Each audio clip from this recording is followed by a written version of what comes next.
El Señor les bendiga. Bienvenidos a la materia de epístolas pastorales.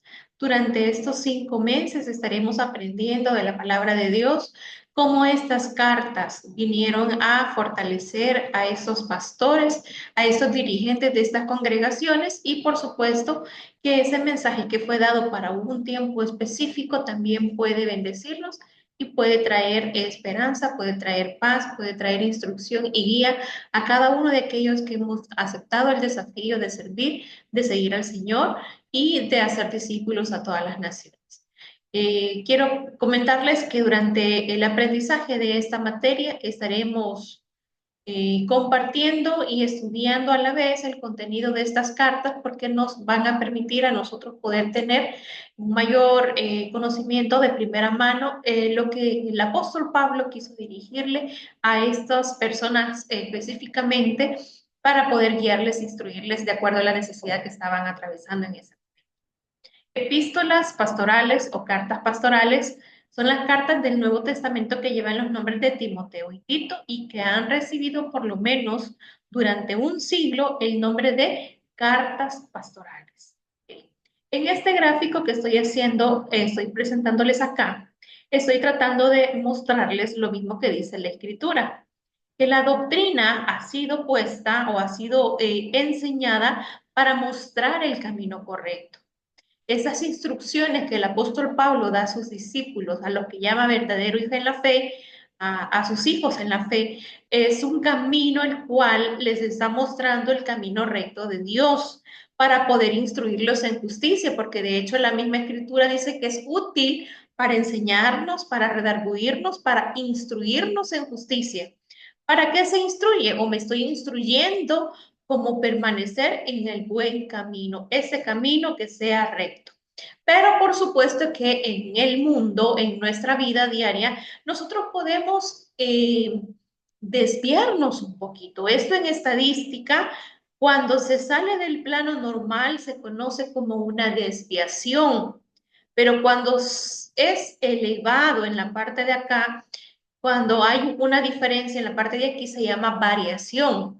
¿Por qué desviación? Porque se está desviando de lo que debería de ser un trazado lineal. Entonces, el camino recto de Dios, nosotros a veces podemos salirnos de ese camino correcto y vamos a tomar un camino equivocado. Entonces, la misma palabra de Dios nos enseña que nos puede ayudar a redarguirnos.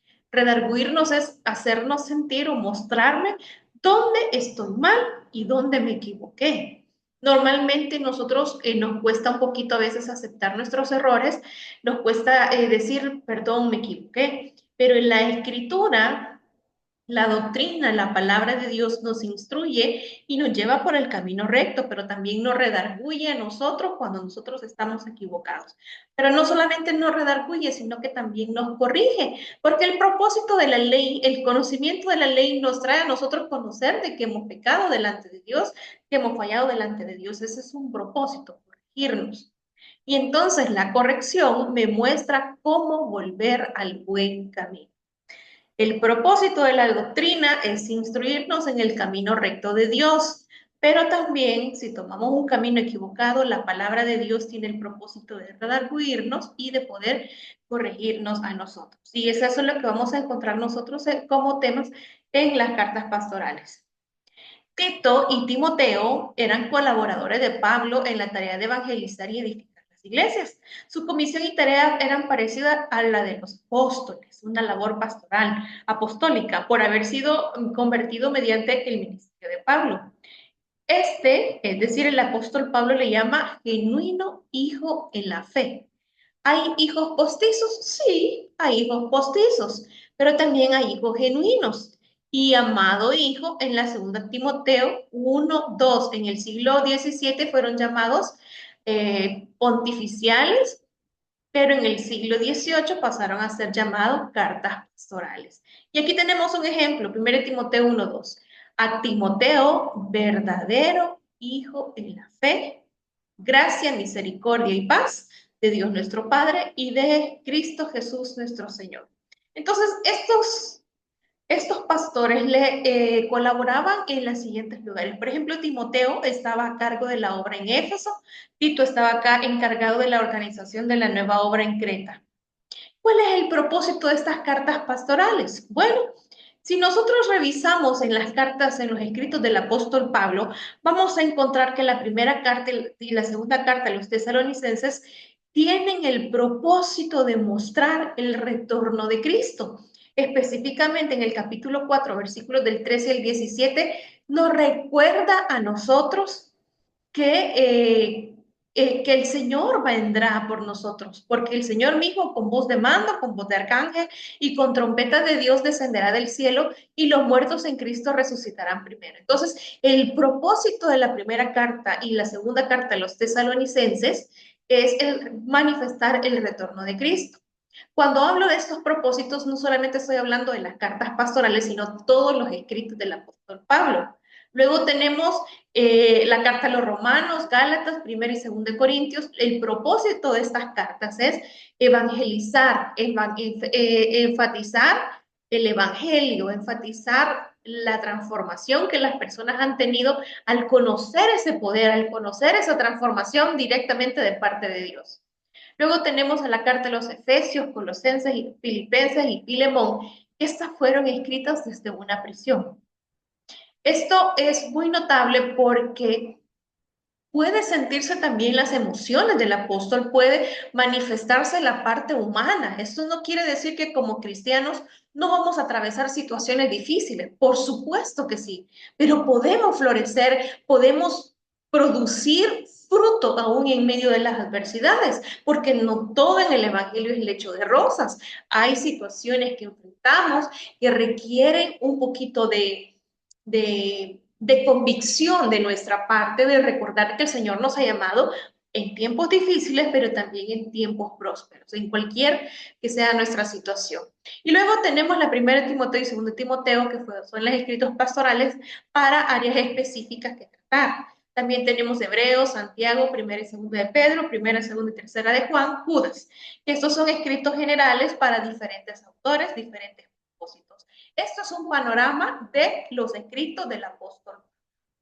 Luego tenemos el propósito de las epístolas pastorales o las cartas pastorales.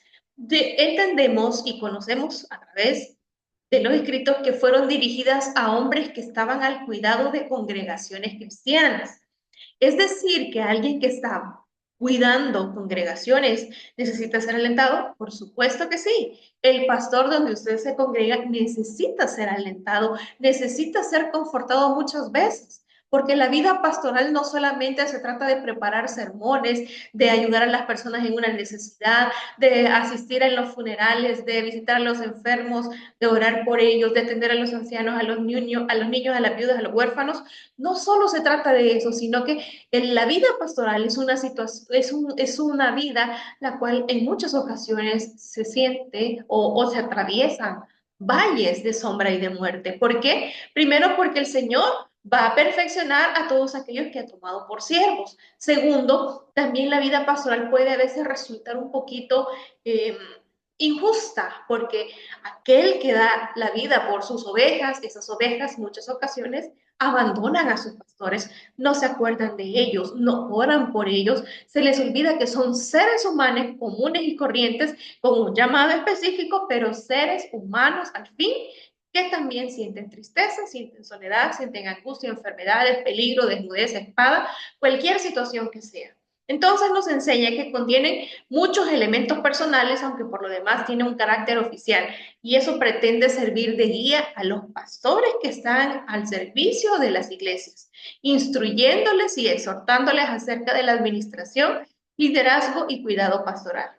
Con razón se les llama cartas pastorales debido a su contenido, porque no existen manuales para ser pastores, no existen manuales para ser servidores de Cristo, pero sí está escrita una palabra que nos puede alentar, como dice la misma escritura, que las cosas que se escribieron antes para nuestra enseñanza se escribieron.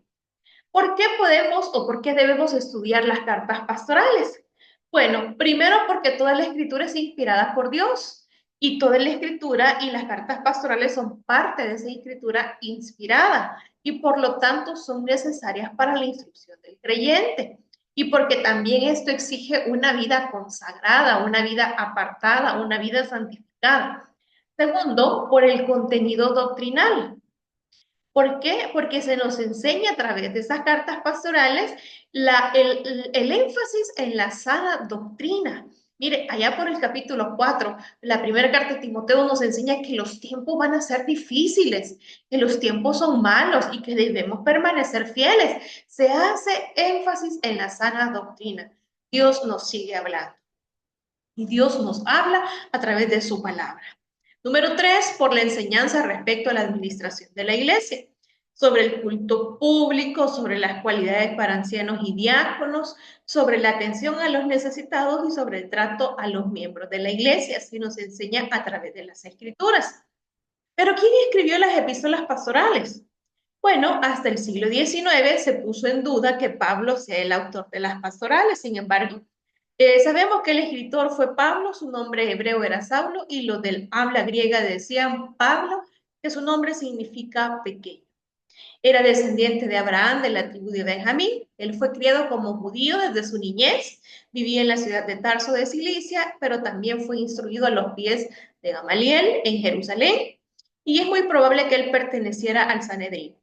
También encontramos que fue convertido en los pies de Cristo, camino a Damasco, allá por el libro de los Hechos, capítulo 9, escribió por revelación divina 13 epístolas, de las cuales ya vimos, realizó 4 viajes misioneros y la tradición afirma que murió como mártir en Roma. Estos son los datos generales, si pudiéramos decir, la biografía del apóstol Pablo, del autor de las epístolas pastorales. Algunas evidencias internas que nosotros podemos apreciar con relación a la autenticidad de las epístolas pastorales. Primero, el autor manifiesta una profunda gratitud al Salvador por haberle salvado de la perdición. Aquí no vemos manifestadas las capacidades de las cuales el apóstol pudiera sentirse orgulloso. Al contrario, manifiesta una profunda gratitud al Salvador de su vida por haberle apartado de la perdición. Insiste en recomendaciones de prudencia y moderación. Pareciera ser que el tema predominante en este pueblo era la imprudencia. Exhorta a los jóvenes a que sean prudentes, a las ancianas, a las mujeres. Pareciera ser que el denominador común era la imprudencia, pero también advierte en relación con los jóvenes y su problemática. Se advierte el modo paternal del trato hacia Timoteo. Y no hay duda que el autor es un preso. En 2 Timoteo se aprecia claramente sentimientos propios de un preso, que son soledad y deseo de compañía, pero también el hecho de sentirse abandonado. Bueno, con relación a la introducción al Timoteo, la primera carta que vamos a leer, encontramos que el autor es el apóstol Pablo y la fecha de escritura es entre el año 62 al 64, que posiblemente fue escrito en la ciudad de Filipos, en Macedonia, al norte de Grecia, pero también su destinatario fue Timoteo, al verdadero hijo en la fe. ¿Cuáles son algunas palabras claves que nosotros encontramos? Primero definamos qué son palabras claves. Palabras claves son aquellas que pudieran repetirse, palabras claves son aquellas que le dan un sentido único a un escrito. Por ejemplo, diligencia, vigilancia, fuerza y compromiso. El versículo clave, 1 Timoteo 3:15, para que si tardo sepas cómo debes conducirte en la casa de Dios. Algo bien importante y marcado del liderazgo del apóstol Pablo es que le está diciendo, si tardo, es decir, si yo no llegara, sepas cómo debes conducir. El verdadero éxito de una persona líder es que cuando él no está, las cosas funcionan de una forma perfecta y está dependiendo de un sistema y no de una persona. Ese pensamiento sistémico deberíamos de tener los hijos de Dios. ¿Qué va a pasar cuando yo ya no esté presente y mis hijos se queden aquí, en esta tierra? Yo debo de enseñarles a ellos a que puedan vivir de tal manera que si yo ya no estoy, ellos sepan cómo deben conducirse en esta vida, en la casa de Dios, en el ministerio o donde sea. Mi verdadero éxito como papá, como responsable, como líder, como hija de Dios es que la gente pueda hacer las cosas aun cuando yo no esté presente. Ese es el verdadero éxito, el verdadero liderazgo. Para que citando sepas cómo debes conducirte en la casa de Dios, que es la iglesia del Dios viviente, columna y baluarte de la verdad. ¿Cuál es el propósito de la primera carta a Timoteo? Bueno, el propósito principal de esta epístola era alentar a Timoteo. Como les decía, la vida pastoral requiere en muchas ocasiones el poder alentarlos. Y el propósito era alentar a Timoteo en la difícil tarea de enfrentar los errores doctrinales que estaba atravesando y prácticos en la iglesia de Éfeso. También darle instrucciones sobre las responsabilidades pastorales y las cualidades que debe tener el liderazgo de la iglesia. También se tratan en esto temas relacionados con las iglesias locales en general. Considera algunos peligros a los cuales hay que prestarles atención, como por ejemplo los tiempos malos que nosotros estamos viviendo. Debemos prestarle atención, debemos escuchar y ser sensibles a la voz de Dios que nos está enseñando a través de todas estas desastres, a través de todas estas situaciones que estamos atravesando como país, como región, como a nivel mundial. También establece pautas generales para determinar las condiciones personales que han de concurrir en quienes sean líderes de la iglesia. Si hemos tomado el desafío de servirle al Señor, de tener un liderazgo, y podríamos decir, mi hermana, fíjese que yo no tengo un ministerio, yo no tengo un nombramiento como líder, pero usted es líder de su casa, usted es líder, es madre de familia, es padre de familia, tiene un liderazgo. Entonces, esto nos enseña que Dios en algún momento nos va a pedir cuentas a nosotros. Vamos a entregar cuentas. ¿Y qué vamos a hacer con esa gente que el Señor nos ha permitido instruir? Aquellas personas que están a nuestro alrededor, de los cuales nosotros somos o lo conocemos como nuestro círculo de influencia. ¿Cómo vamos a responderle al Señor? Mira, Señor, yo dirigía toda una congregación, yo dirigía un grupo de estudiantes de epístolas pastorales al error, porque no les mostraba la Biblia, no les mostraba la misma escritura, sino que les mostraba mi experiencia, lo que yo aprendí durante mi desarrollo cristiano. No es eso lo que debemos nosotros establecer como norma de conducta. Lo que debemos establecer como pautas generales para determinar las condiciones personales es lo que está escrito en la palabra. Hacer precisiones sobre la ética de relación entre los creyentes en las congregaciones, trata el testimonio de vida en el mundo, advierte a los destinatarios de todas estas cosas que sepan cómo deben conducirse en la iglesia. Nosotros no podemos sustituir un momento de adoración por la imprudencia en un semáforo tirándonos en rojo. No puede negociarse eso. Debemos aprender que nuestra vida práctica está relacionada con nuestra vida espiritual, que todo lo que sucede en nuestro alrededor, en nuestro entorno, está ligado, hay una amalgama, hay una conexión entre lo que sucede en nuestra vida natural con lo que sucede en nuestra vida espiritual. También podemos apreciar que en el contenido de esta carta, la tarea que Pablo le encomendó a Timoteo encerraba serias dificultades, como por ejemplo, por eso fue que sintió la necesidad de escribirle cartas con instrucciones precisas para enfrentar problemas precisos. En ella le dice, ¿cómo puede combatir a los falsos maestros? Los falsos maestros siempre han existido. Si existe un billete genuino, existe un billete falso. También le dio instrucciones cómo organizar en la iglesia, cómo tratar prudentemente con las distintas clases sociales. ¿Por qué prudentemente? Porque si nosotros hacemos acepción de personas, estamos siendo imprudentes, menospreciando a las personas por su valor monetario, más que su valor como persona, como el valor que Dios le ha dado a ella. Todo ello junto a la enseñanza de la fe apostólica y la afirmación de una vida ejemplar. Todo lo que está escrito en la primera Timoteo es aplicado a nosotros, por supuesto que tiene una aplicación personal. La iglesia debe contar con un ministerio bien preparado, profundamente devoto y totalmente consagrado. Aún más, los ministros deben mantenerse en contacto permanente con Dios. Es muy peligroso que yo me presente a ministrar, predicar, sin haber estado antes con Él. Es muy peligroso que yo diga, voy a orar, voy a interceder, sin antes yo haberme entregado en una comunión con el Señor. Entonces, los líderes, los ministros deben mantenerse en contacto permanente con Dios a través de la oración y el estudio de la palabra.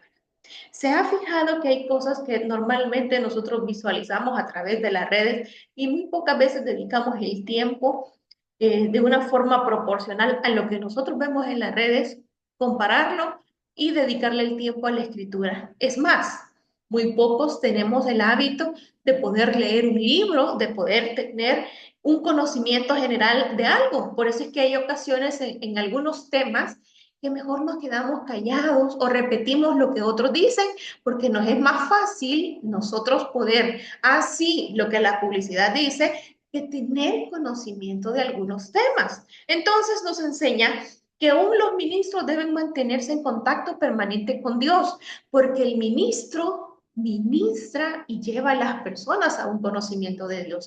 Pero si no ha estado con Dios, ¿a dónde la va a llevar?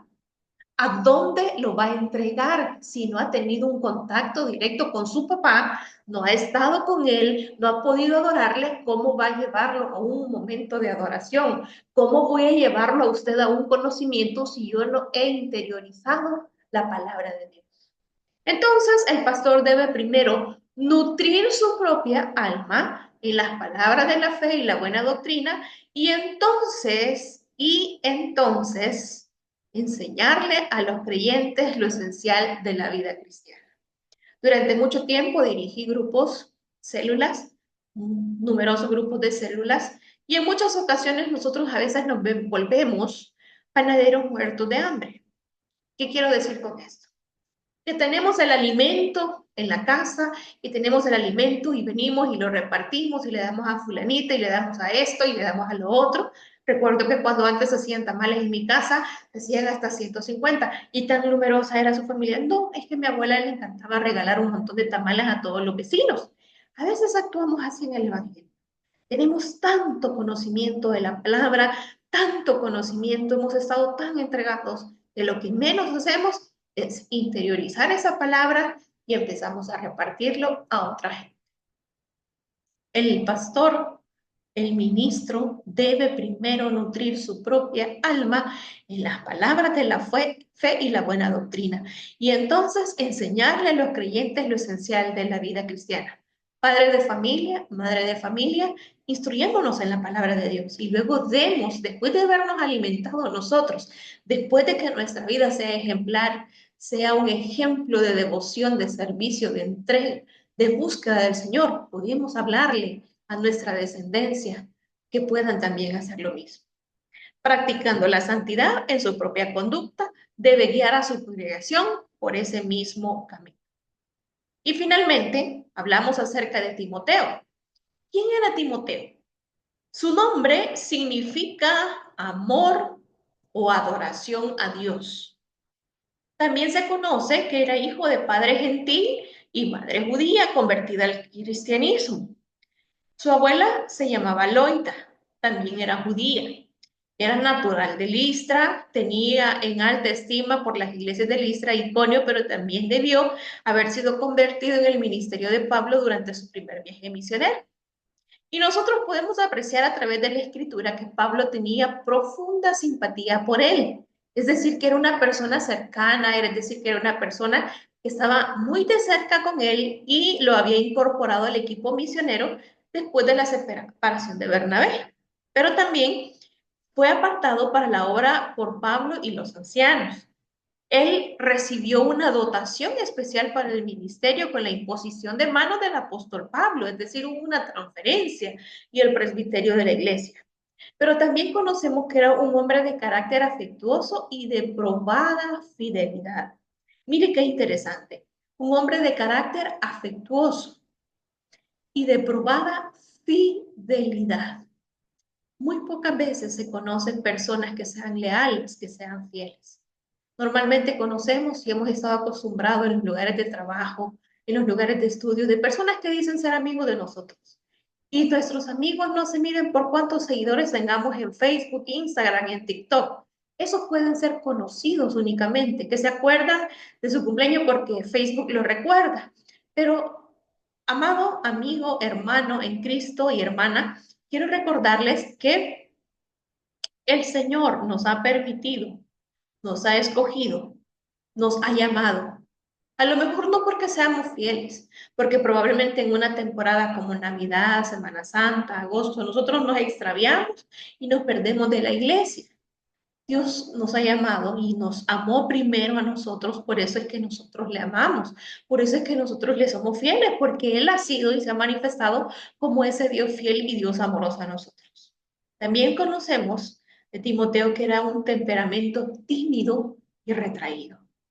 Pablo lo circuncidó a fin de que tuviera libertad de predicar el evangelio en las sinagogas que visitaría.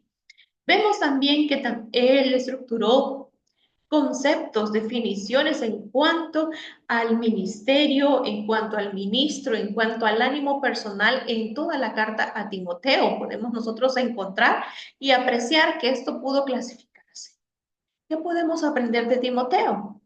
El amor, la adoración a Dios, esa sencillez, esa dotación especial por la transferencia del apóstol Pablo, ese temperamento tímido y retraído, Dios lo puede transformar porque muchas veces podemos decir, ¿cómo voy a servirle al Señor si yo soy muy tímido? A mí me da pena hablar en público, a mí también. Pero el Señor nos va capacitando, nos va transformando y vamos entendiendo con el tiempo que no son nuestras habilidades, que es el Señor en nosotros, es la gracia de Dios en nosotros la que nos permite y nos abre puertas para nosotros poder llevar a cabo la obra que Él nos ha encomendado. ¿Cuáles limitaciones tenemos? Podríamos enumerar muchas. Me da pena, no puedo hablar, se me cortan las palabras, se me seca la garganta. Cualquier excusa es válida para no hacer lo que Dios nos ha encomendado. Solo quiero recordarte algo. El Señor un día nos va a llamar. El Señor un día nosotros le vamos a entregar cuentas. ¿Qué le vas a decir con los dones, con el llamamiento que ha hecho sobre tu vida? ¿Qué excusa le vas a poner para decirle, Señor, no pude terminar? Los tiempos eran difíciles. No pude terminar la materia de epístolas pastorales porque me desanimé en el camino, Señor, me vinieron dificultades.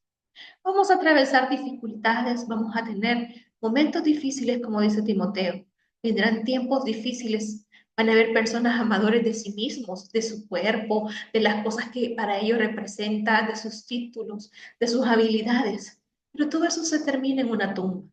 Pero tu vida, tu alma, sí tiene un precio, sí tiene un valor incalculable y es lo que Dios entregó por cada uno de nosotros. Gracias por haberme acompañado. Te espero la próxima semana para que podamos continuar nuestro estudio en las epístolas pastorales. El Señor te bendiga.